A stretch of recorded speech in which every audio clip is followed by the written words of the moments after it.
Assalamualaikum warahmatullahi wabarakatuh.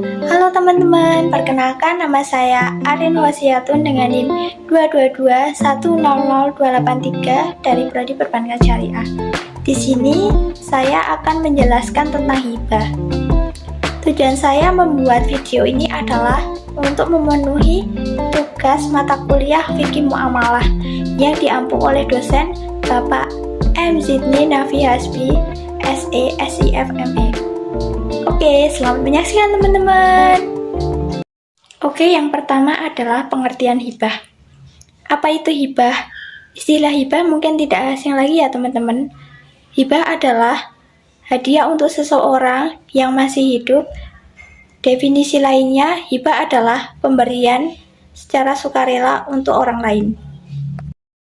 Menurut Kitab Undang-Undang Hukum Perdata atau KUHP, pasal 1666, hibah adalah suatu perjanjian dengan mana si penghibah di waktu hidupnya dengan cuma-cuma dan dengan tidak dapat ditarik kembali menyerahkan suatu benda guna keperluan si penerima hibah yang menerima penyerahan itu. Sedangkan dikutip dari KBBI, pengertian hibah adalah pemberian atau sukarela dengan mengalihkan hak atas sesuatu pada orang lain. Dalam pemberian hibah, ada yang namanya dana hibah. Dana hibah adalah sebuah pemberian untuk orang lain dalam bentuk uang, barang, jasa. Biasanya, hibah dapat dilakukan tanpa adanya ikatan pernikahan atau hubungan darah. Hibah juga sering dijumpai dalam kehidupan sehari-hari, seperti dalam urusan kenegaraan, pendidikan, sosial, hingga agama. Yang kedua adalah manfaat hibah. Banyak manfaat hibah yang bisa dirasakan, terutama dari sisi penerima. Salah satunya adalah 1. Penerima akan merasakan kebahagiaan. 2.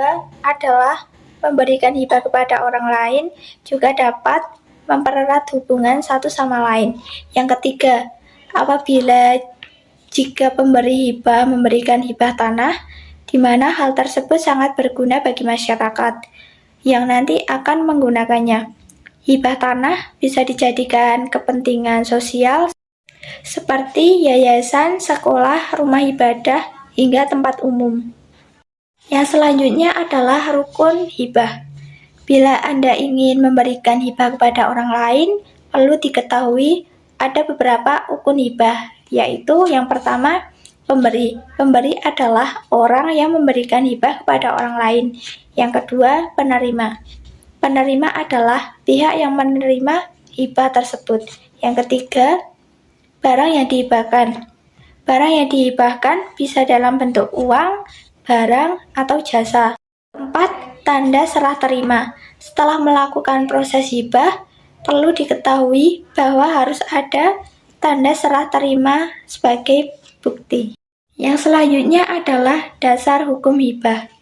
Semua tentang hibah sudah diatur dalam pasal 1666 Undang-Undang Hukum Perdata, di mana hukum hibah adalah sesuatu yang tak boleh dilakukan secara sembarangan.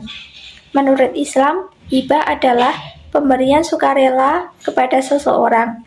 Bisa dibilang, hibah adalah pemindahan harta dari satu ke pihak lainnya.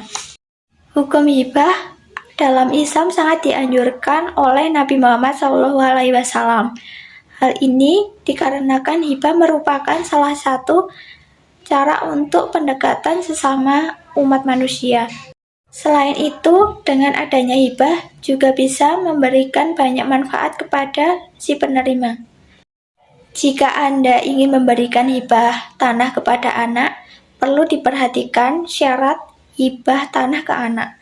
Seperti penerima sudah dewasa berdasarkan hukum, harus dilakukan dengan akta notaris, serta harus dilakukan dengan akta pejabat pembuat akta tanah atau PPAT dengan tujuan agar kuat di mata hukum. Yang terakhir adalah macam-macam hibah. Dalam hibah ada beberapa macam yang perlu diketahui, yaitu yang pertama adalah hibah barang. Hibah barang adalah Ketika pemberi memberikan harta maupun barang yang memiliki manfaat atau nilai kepada penerima dengan tanpa tendensi harapan apapun. Contohnya, seseorang menghibahkan sepeda motor, mobil, pakaian, dan sebagainya. Yang kedua, hibah manfaat. Hibah manfaat adalah ketika pemberi hibah memberikan harta atau barang kepada penerima, namun barang tersebut masih menjadi milik si pemberi, dengan harapan barang yang diberikan akan dimanfaatkan oleh penerima. Dalam hal ini, penerima hanya memiliki hak guna atau hak pakai saja. Sekian yang dapat saya sampaikan, kurang lebihnya mohon maaf. Wassalamualaikum warahmatullahi wabarakatuh.